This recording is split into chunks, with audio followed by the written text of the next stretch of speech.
Hello, everyone. Welcome to Pairfect, the lifestyle show where we highlight the innovators shaping our world. I'm Dinah Ventura. And I'm Jeff Fernando. Today we're bringing you a conversation with someone who has redefined a beloved Filipino treat and turned it into a viral sensation. From hustling at a young age to building a successful food brand, today's guest has taken the classic halo halo and given it a modern twist, creating one of the fastest rising dessert brands in the country. We're thrilled to welcome the co-founder, CEO, and president of a brand that's taken Metro Manila by storm, Bebang Halo Halo. So let's give a warm welcome to Sam Karazi. Sam, thanks for joining us today. Thank you for having me. We can't wait to dive into the story behind Bebang and Yes. how it is expanding so fast. Happy to share. Okay, so Jeff. Okay, Sam, you're building a dessert empire around something you're allergic to. Okay, that's a plot twist in a movie. How do your Filipino partners react when they find out that you're never actually tasted the product? We actually make fun of that the whole time, especially when we're tasting product or new products at the office.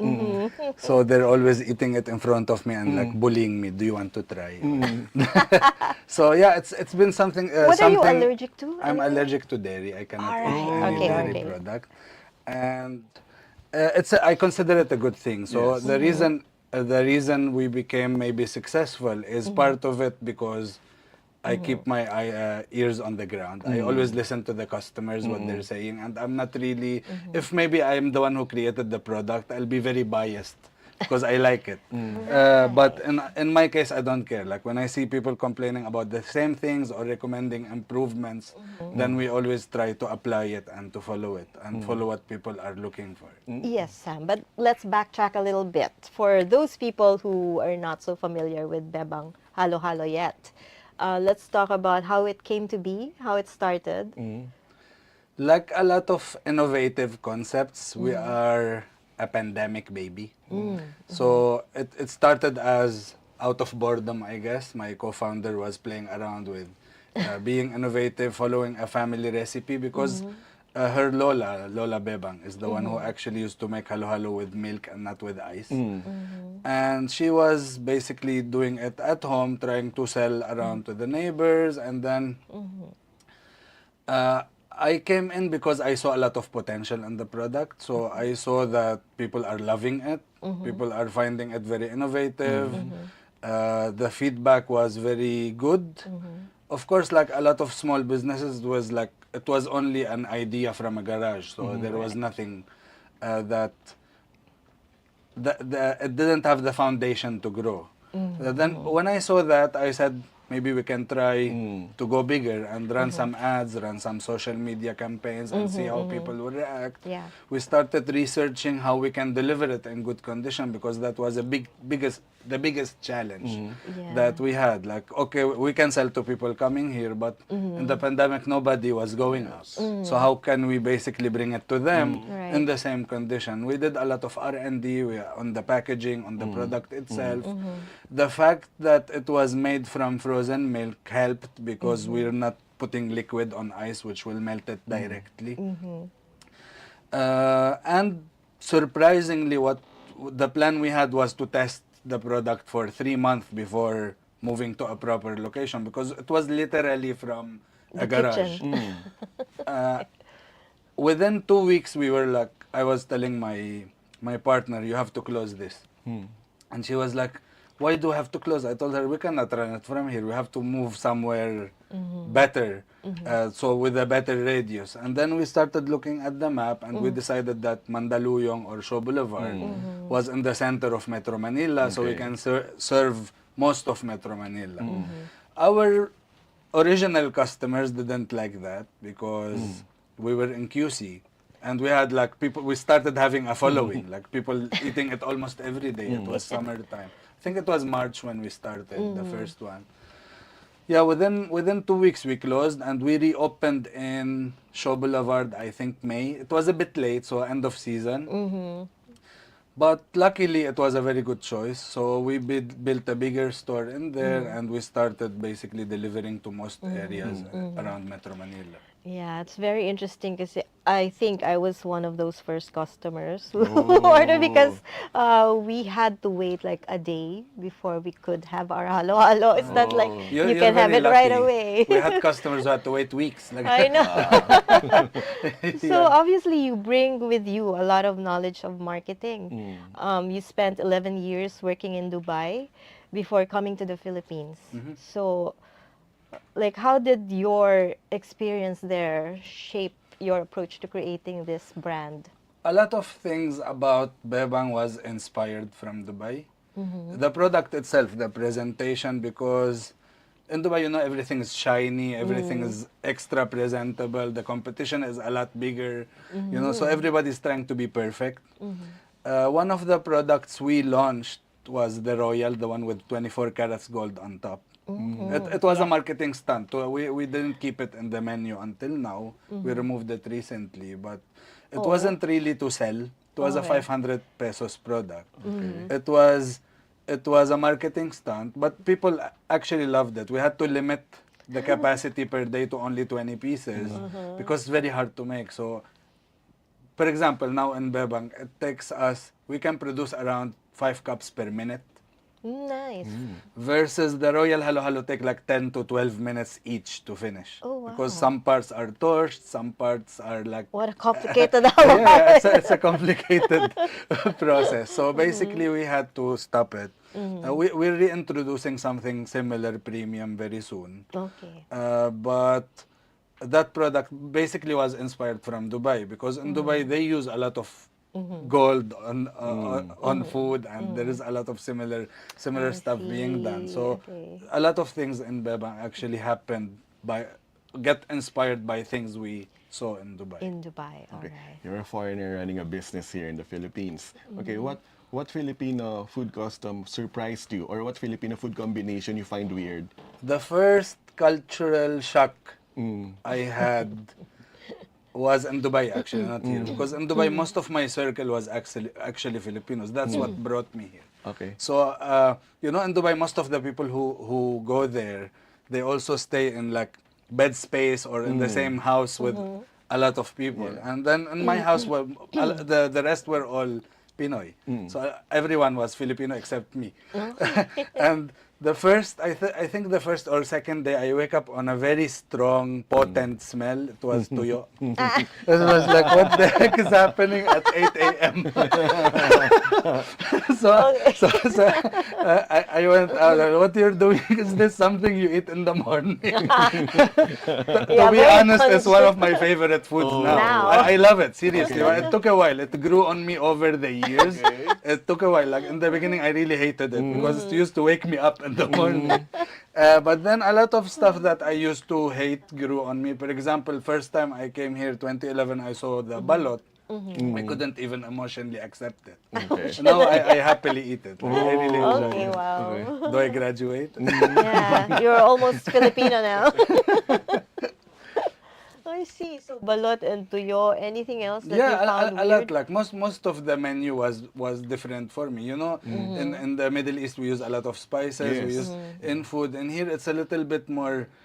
Like most recipes, a little bit more basic, less Yeah. spices, less strong flavors. So, but now like my favorite cuisine is actually Philippines cuisine. Yeah. All right. So What about the spaghetti? It's sweet here in the Philippines. Have you tried? I'm not a fan. I cannot like that. I have a lot of Italian friends. Don't do Okay. that to me. I'll be judged.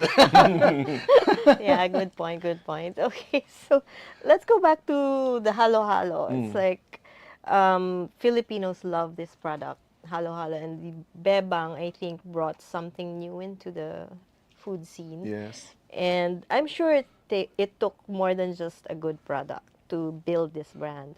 So we probably spent a lot of money. And, our research says you spent about what, millions? 4 million? What, when we started When or you building started it? to Building build the it, brand, we spent yeah. hundreds of millions already. Wow, really? Yeah. For a halo halo brand? we're not really. Like, I is was that asked something this normal? question in the early days. It's not really normal, but we really believed in it. So most of the money we made in Bebang was reinvested in the company. Until now, we don't really take home more than what we need to eat. Because we really see where this is going. A lot of the money went into basically developing the system, building our first kitchen design. Only for the design itself, we spent like 1.5 million on it. Oh, Only wow. for the kitchen, for someone to come and study how our setup should The be. process, yeah. The process. One of the biggest problems we have in the early days was the capacity. For example, one day when Abby Marquez's video went viral, we were not ready for that. We woke up in the morning, I think it was like 7 or 8 a.m. I check my phone, I see like hundreds of notifications. I'm like, what the heck happened? I checked the orders, we sold more than 4,000 cups before we wake up. That was our first day like this. And we had to cancel all those orders and close our doors for 3 days to restructure all our operations, including outsourcing. We didn't even have enough freezers to basically cater all those orders. We had to outsource some of our freezing, outsource some of our production to be able to reopen properly. And this happened throughout, like, there is always lessons to be learned when running the business, and you don't actually get exposed or learn those lessons until it happens. So, and then we discovered, like, we didn't think about this part then. So this is basically one of the many stories we faced growing up. Okay. Do you believe in the power of influencers, of I- social media? Very good question. I didn't used to. Oh. I actually used to hate it to a certain extent, because I always felt it like it's not really authentic. It's not real. So as long as you have to pay for it, it's really I considered it something like fake. Abby changed my views. Abby was the first influencer I reached out to on purpose and asked her to feature our product. But I think Abby mentioned that in one of her recent interviews, or she mentioned that what I told her was, like, I don't want you to say anything that you don't believe in. If you don't like the product, don't post it on your channel. Right. Don't say that. But I want everything you talk about to be real. Like, I want Nice. your opinion, to review the product properly, and I will not give you any scripts. That's how I reached out to her. That's why her video got, I think, 15, 16 million views within a couple of weeks, because it was real. It was nothing in the video was basically her saying that things that we actually enforced. It was her reviewing the Nice. product authentically. Okay. And then after that, we worked with a couple of other influencers. Things went, like, most of the time, because I never try to basically enforce, like, in a corporate way, like, you have to say the script. I don't like. For example, one of the influencers eats, what's the name? I forgot. I know his name, Kevin. I forgot the name of his channel. He was taking a video in front of the store. I saw him posting, I cannot order. There is, like, waiting time of 2 hours in Bebang. So I saw his story. I messaged him, like, why you didn't contact us? You're an influencer, so most probably we'll let you cut the line. The least we can do, you know? Yeah. So he said, can I get the product? I'll post about it. I told him, what if we bring you behind the scene, because I have questions people are asking that I want to answer in a nice way. So that was another video that went viral. It was saying that 2,000 cups a day Yeah, of I saw halo that halo, one. and that video went very viral as well, because it was authentic. We were not making up anything. Basically, it looked like a halo halo factory inside the store. So this is how I like to work with influencers. I don't like corporate stuff. I'm tired of it from the Dubai From days. the So Dubai I want days. to run my company a little bit different, to be real, to be authentic. Nice. And that's really, you can taste it. But speaking of behind the scenes, I have a question for you after a short break. Thank you. And this break is brought to you by Meralco, ang liwanag ng bukas. SM, we've got it all for you. Smart, Live more today. Union Bank. It starts with you. Usapang OFW is the show that honors the journeys of our modern-day heroes, our OFWs. Join Chingby Fernandez, John Dodson, and Rafi Ayang every Tuesday and Thursday at 3 p.m. to hear the real stories behind the sacrifices. Watch it live on Daily Tribune's Facebook page, Tribune now on YouTube, and Daily Tribune Official on TikTok. Want to hear from thought leaders shaping our world? Straight Talk with Chito Lazada and Ted Montalibano dives into leadership, politics, and business every Wednesday at 10 a.m. Catch conversation live on Daily Tribune's Facebook page, Tribune now on YouTube, and Daily Tribune Official on TikTok. Ready for the hot takes on today's biggest issues? Hot Patatas with Vernon Velasco and Carl Magadia delivers the news that matters. Every Monday, Wednesday, and Friday at 3 p.m. Tune in live on Daily Tribune's Facebook page, Tribune now on YouTube, and Daily Tribune Official on TikTok, where the real talk happens. Utol, once just a colloquial term for a brother or sister, today the same term stands for a better option to your transportation needs. Unified Transport Operations League, or better known as UTOL, was established to give you an alternative to ride-hailing, with the concept of availing the service with care and compassion, as if it was rendered by your own sibling. Utol ka ba? Dito ka na. Utol ka, iingatan kita. Now, who would you prefer to drive you home? Utol ako, mangangalaga sa'yo. UTOL, the ride-hailing app to consider. Madaling sabihin mong negosyo, pero ang dami mong alalahanin dyan. Saan kukuha ng mga sangkap, saan ang pwesto mo, trabahante, lalo na ano ang puhunan na gagamitin mo. Ang ating mga kababayan na nagsusumikap ang nangangailangan ng gabay at patnubay para mas handang harapin ang mga pagsubok ng pangangalakal. Ang Kaunlad Pinoy Party List ang tunay niyong kadamay. Kasama niyo kami sa pag-unlad. Bawat Pilipino, dapat may negosyo. Kaunlad Pinoy Party List number 133.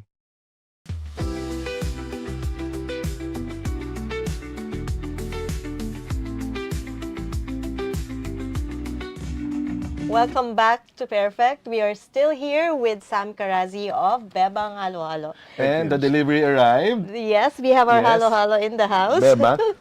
So, What's- Sam, what tell we us ca- about yes. this. Yeah, this is our presidential product. This is our Presidential. bestseller.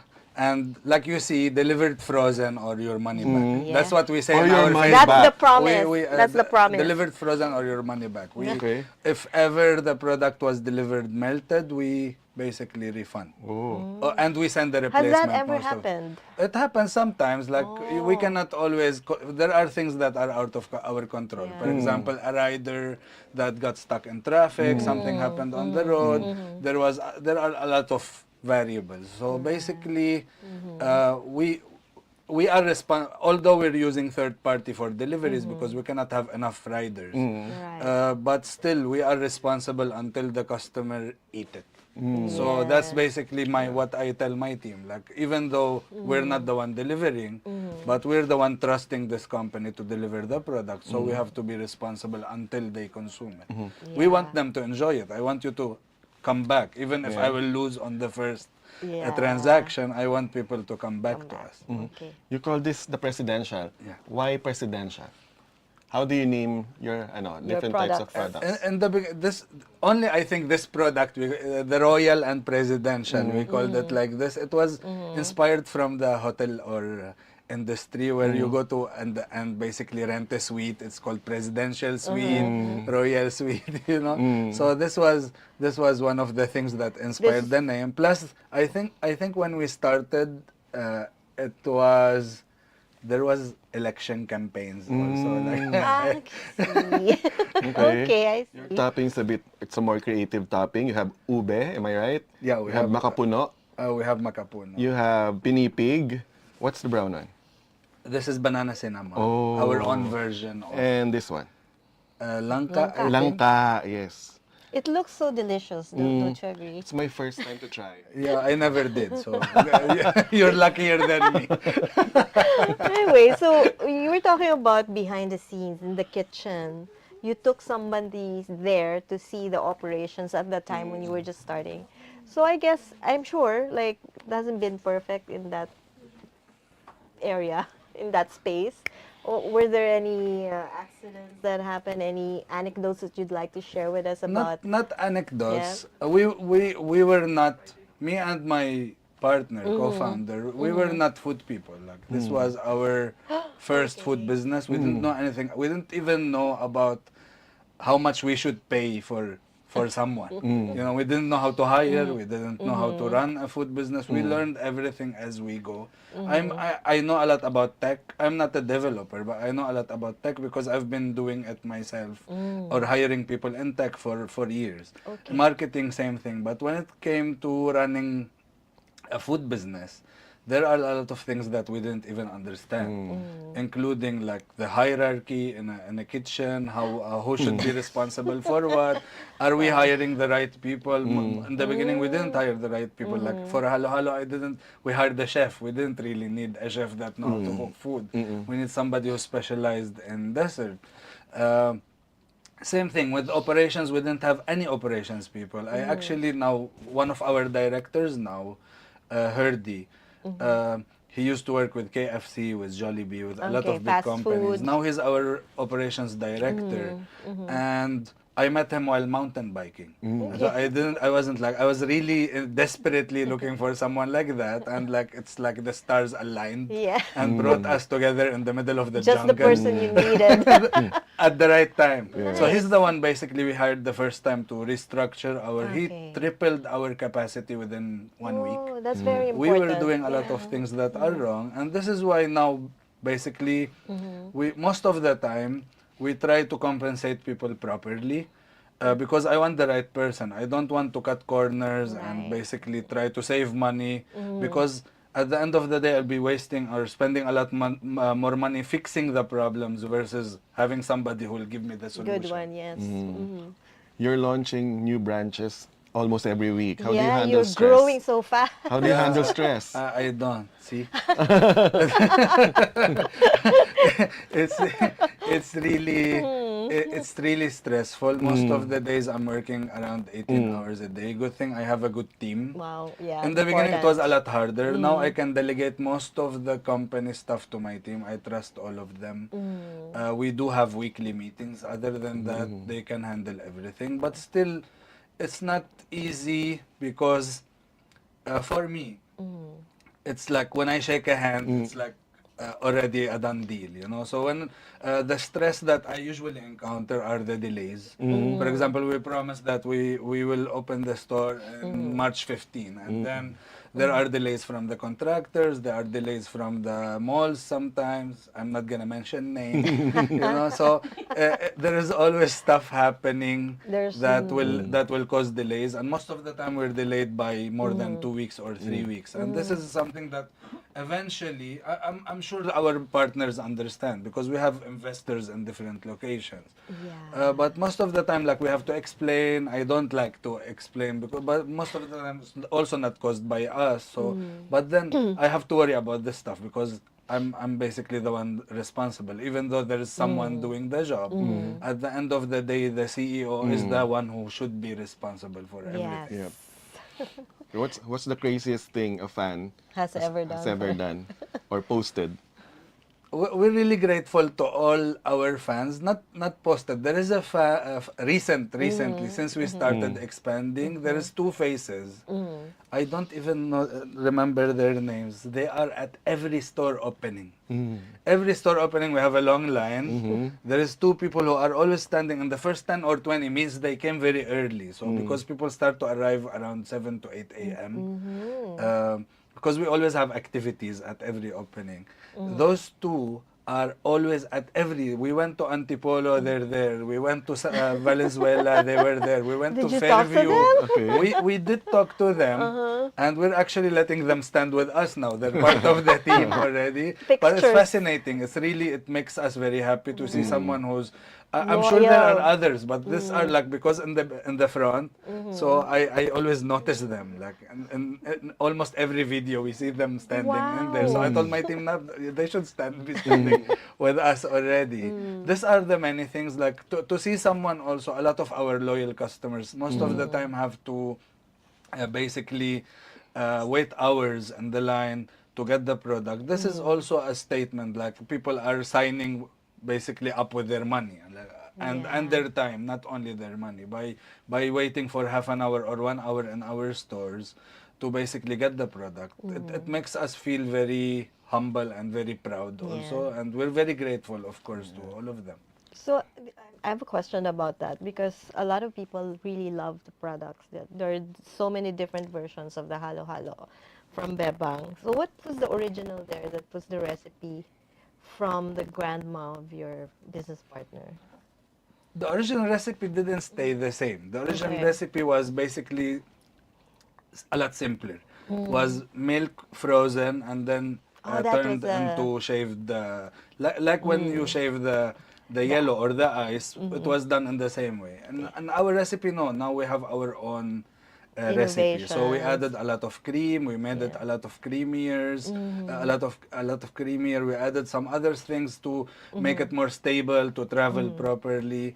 We try not to use preservatives, but of course we're dealing with dairy, so everything there should be a right process and everything.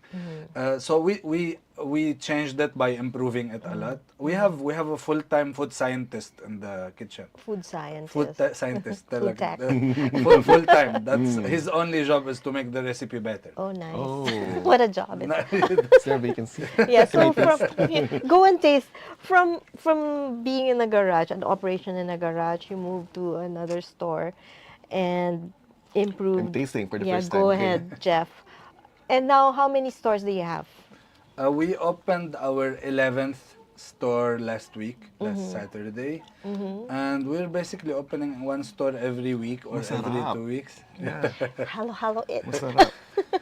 This is something I think Abby said, that you don't really need to mix it. Yes. You can do it Yeah. Both ways. You can even drink it when it Okay. melts. Oh, yes. So if it melts, it becomes like milk, like a Yes. creamy Yeah. milk tea also. So it doesn't get diluted like the traditional product. Sorry, your question was. Yeah, so how many stores do you have now, and how many do you plan to open by the end of this year? And what's the big picture here? What do you have envisioned We're for not the brand? going to stop. I think we have around 25 stores in the pipeline now, being built or getting ready to be built. 2025. For this year, yeah. Okay, all right. But we're not going to stop there also. We're just now focusing more on Metro Manila. Okay. While at the same time we're doing a lot of R&D, because to grow outside of Metro Manila, we have to change few things in our operations. Shipping around liquid is not cheap also. We want to maintain the cost. So while growing in Metro Manila, we're working on that part where some big companies in the market. As soon as we're ready, hopefully in early 2026, we will start expanding outside of Metro Manila. International, well. We have plans. We have offers already. We have offers from LA. We have offers from Dubai. We had an offer last week from Singapore, and I'm saying no until now. I'm telling them to wait. Wait. Because we're not ready yet, and we want to focus on basically the national expansion before we grow outside. It will be good for bragging for us to open in LA Right. and basically take the Yes. product for Filipinos in Dubai. I Because know. also like to go to Dubai will mean a lot to me, like because Yeah. I consider it also my other home, you know. But still we have to do it properly. Like if we want to take it out, we have to make you all proud. We don't want to go out and be messing around. We want to take it Yeah. out and make Be everyone very at sure. home feel like we are the ambassadors representing the Philippines outside. Wow. The new name in Halo. Nice. Okay. Do you have any plans of getting celebrity endorsers or the face of Bebang? Do you have that in plan? I'm As a becoming marketing the guy. celebrity, no? Yeah. Like, I'm not good enough at Aside it from yet. you. There are no plans at the moment. Like if we will be, if ever there will be a celebrity endorser, it will be more in a basically a form of partnership. I don't like also like I mentioned, I don't like stuff that look fake. So it's either they believe in the product and they want to be part of it, and this is how we basically build a partnership together. or not at all. Because people like, as a brand, we're doing very well. Yes, So you I want are. also people to to love Bebang as a brand. Not really to love Bebang because we have a celebrity face somewhere on our Yeah. signs. Or I want Bebang to be the The focus of the star, the attention. celebrity. Yes. Tama, si Bebang yun. So, before we end the show, would you like to say something to our viewers? Yeah, there was a lot of inspirations with Bebang when we were growing it. But one thing that I always see, which we were discussing before we start the show, is a lot of people with small businesses with very good ideas usually end up failing. Is because they don't know how to scale it. And this is something that I'm trying, like doing these shows is also part of me telling people not to give up, but instead look like for that. the right partners or the right team. You know, like we wouldn't be here without our team. I myself, I didn't know anything about food. You know, most of the stuff we're learning now are from our project managers, operations managers, etc. So sometimes a small business cannot hire people like that and pay someone 100,000 pesos, but maybe they can invite them as a partner.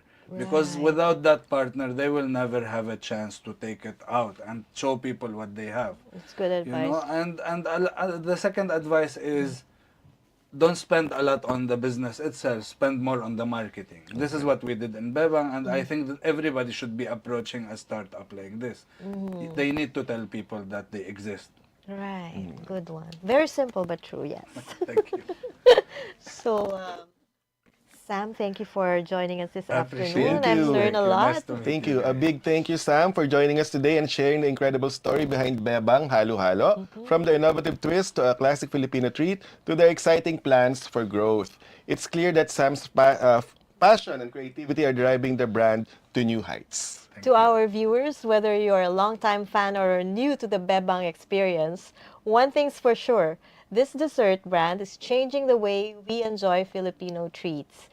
Keep an eye out on their exciting developments as they continue to grow and innovate. Remember, it's not just about the food, it's about the fun, the flavor, and the experiences we create when those we share to those who share it with.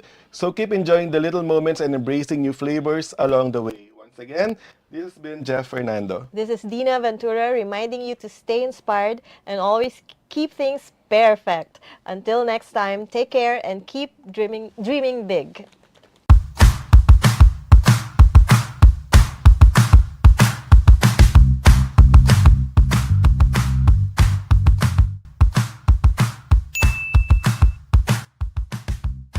Ba't iba-iba ang distribution charge sa residential customers? Sa pagko-compute ng distribution rate para sa residential customers, sumusunod tayo sa tinatawag na socialized structure. Ibig sabihin, kung mas mababa ang konsumo, mas mababa din ang charge. Itong ganitong klaseng socialized structure ay ginawa ng gobyerno natin upang makaagapay naman yung mga kababayan natin na titipid o di naman kaya ay hindi kalakihan ang konsumo ng kuryente dahil limitado ang kanilang appliances sa bahay. Ang lifeline customers naman natin na 100 kilowatt hours and below, may kaukulang discount rin na nag-a-apply sa kabuang bill. So that includes of course yung distribution charge rin. Para sa ibang katanungan, Ask Manong Joe lang. Hanggang sa muli mga katibo.